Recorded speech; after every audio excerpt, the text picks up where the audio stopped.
Olá! Agora nós vamos falar sobre o formulário para abertura da sua empresa. Neste formulário deve constar apenas informações da empresa e nenhuma informação referente aos sócios. Então, cuidado. A primeira informação é o nome empresarial, que deve ser informado conforme a sua prioridade de escolha, e o sistema irá identificar aquele que está liberado. Caso tenha dúvida de como compor o nome empresarial da sua empresa, volte ao material enviado, que terá um material escrito explicando como você pode compor o nome empresarial, através de firma, denominação, tudo estará explicado. Então, antes de preencher, volte, estude e faça a melhor escolha. Vou colocar aqui alguns exemplos de nome. XPTO, Serviços de Medicina. ABCD, Serviços de Medicina. WXYZ, Serviços de Medicina. Perfeito? Agora, você deve informar o tipo societário. O mais comum é a sociedade limitada. A Eireli, ela tende a cair em desuso, já que agora a sociedade limitada pode ser composta por apenas um sócio. E a Eireli, você deve integralizar 100 vezes o salário mínimo como capital social. Então, caso esteja em dúvida, pode optar pelo tipo societário limitado. O empresário individual, ele não tem a proteção limitada, portanto, deixa o proprietário da empresa descoberto. E também, aqueles que exercem atividade profissional regulamentada não devem escolher este tipo societário. Sociedade simples pura e limitada são para aqueles que exercem atividade profissional regulamentada, de caráter científico, literário. No entanto, somente recomendamos que faça a escolha por elas, notadamente a sociedade simples pura, aqueles que vão optar pelo regime tributário uniprofissional, pelo benefício do uniprofissional. Caso contrário, recomendo que faça a opção pela limitada. Nome fantasia. Junto do material informativo sobre o nome empresarial, também explicaremos como você deve optar pelo nome fantasia. Aqui também tem um resumo. Você pode escolher qualquer nome, desde que tenha cuidado, pois se tiver registrado no NPI e tiver propriedade de outra pessoa, você não pode utilizar. Então, recomendamos que você faça o registro de marca para saber se você poderá ter a propriedade dela. Tá ok? Vamos colocar aqui Sol e Mar Anestesistas.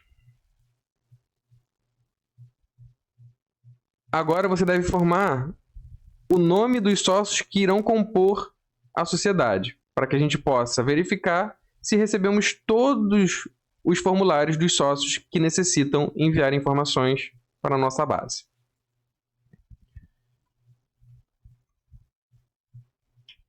Alfredo Júnior.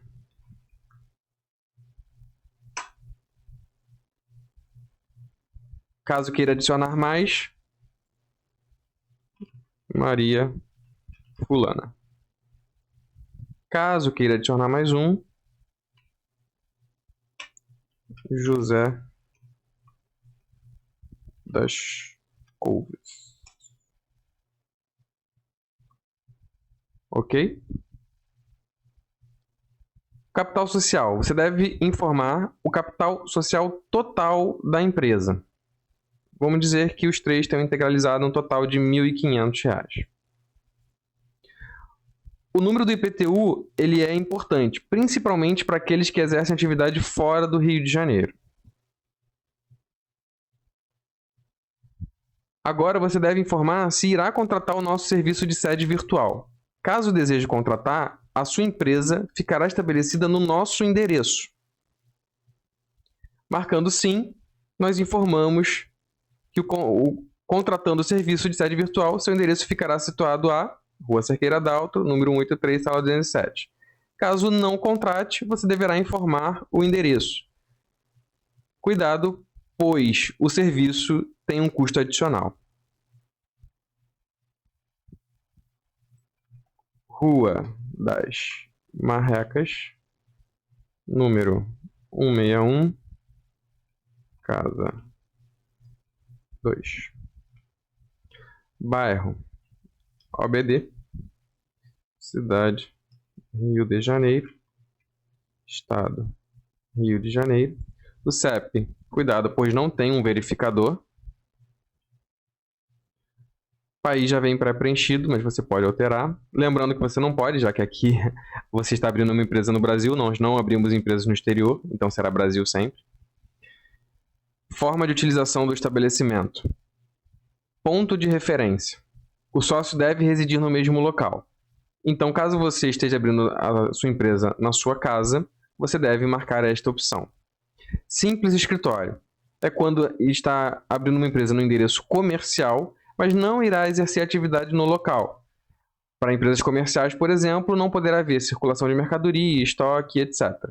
Ou normal, quando as atividades serão exercidas no local. Neste caso, como estamos informando endereço residencial, vou colocar aqui um ponto de referência. Existe outra empresa no local? Você vai marcar de acordo com a informação que você tem. Existe autorização do proprietário do imóvel para utilização com fins comerciais? Você deve marcar sempre que sim. Tipo do uso, caso não, você não pode seguir com esse processo. Tipo de uso do estabelecimento. Aqui a informação ela consta no seu IPTU. Se for um prédio misto, você terá endereços, você terá salas comerciais e apartamentos no mesmo endereço. Se for apenas comercial ou se for um endereço residencial. Aqui a pergunta é se existe separação física dos espaços utilizados. Importante dizer que, para empresas comerciais, a resposta deve ser sempre sim. Para empresas de serviço, tanto faz. Aqui você pode informar o número de telefone da sua empresa. O e-mail não é uma informação obrigatória que deve constar no seu CNPJ. Eu recomendo que você não informe, pois, como é uma informação pública, logo depois de aberto o CNPJ, você começa a receber uma quantidade muito grande de e-mails, podendo invalidar a sua caixa de e-mails. Então, recomendo que você deixe em branco. Neste campo, informe o objeto social da sua empresa. Caso você já saiba qual será o KNAI, você deve informar o KNAI. Caso você ainda não saiba, informe com as suas palavras quais serão as atividades exercidas. Por exemplo, serviço,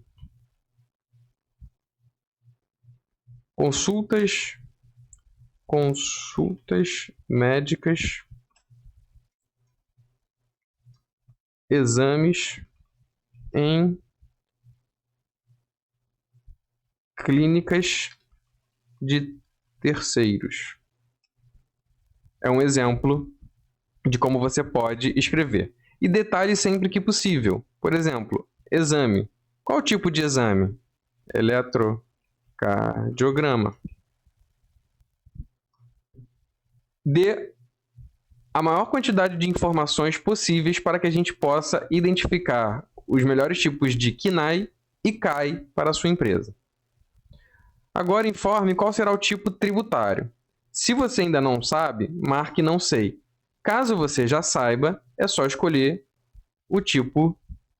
O mais comum normalmente é o Simples Nacional. No entanto, presumido e uniprofissional real também são opções válidas.